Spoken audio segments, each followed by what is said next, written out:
Personally എനിക്ക് അതിനോട് യോജിപ്പില്ല. നിങ്ങൾ അങ്ങനെയൊന്നും എംപ്ലോയീസിനെ ട്രീറ്റ് ചെയ്യാൻ പാടില്ല. ഇതൊരു ചൂഷണല്ലേ? അതെന്താണ് ആ ചൂഷണം? എന്തുകൊണ്ടാണ് മയർ ഹോൾഡിങ്സിൽ നടക്കുന്നു? ഒന്ന് പറയോ ആ ചൂഷണത്തിന്റെ കഥ? ഞങ്ങൾ കുറേ രീതിയിൽ ചൂഷണം ചെയ്യുന്നുണ്ട്. ഓക്കെ, നമുക്ക് ലിസ്റ്റ് വൺ ബൈ വൺ ആയിട്ട് അറിയാം. എനിക്ക് എൻ്റെ കമ്പനിയേക്കാൾ ഇമ്പോർട്ടൻ്റ് ആണ് എൻ്റെ സ്റ്റാഫുകൾ. Actually they are my business.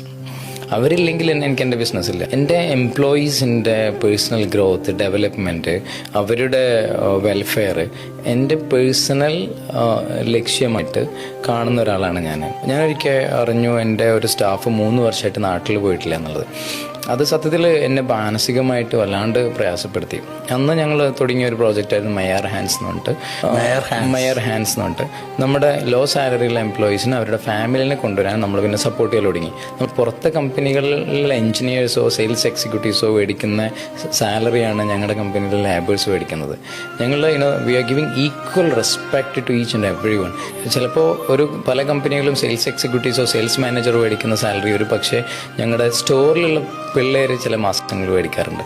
ഞാനത് കാണുമ്പോൾ എനിക്ക് ഭയങ്കരമായിട്ട് എന്താ പറയുക സന്തോഷം തോന്നാറുണ്ട്. സ്റ്റാഫുകൾ എപ്പോഴും വളരെയധികം കൂട്ടിപ്പിടിക്കുന്ന ഒരു കമ്പനിയാണ്. As I said, they are important for me than my company.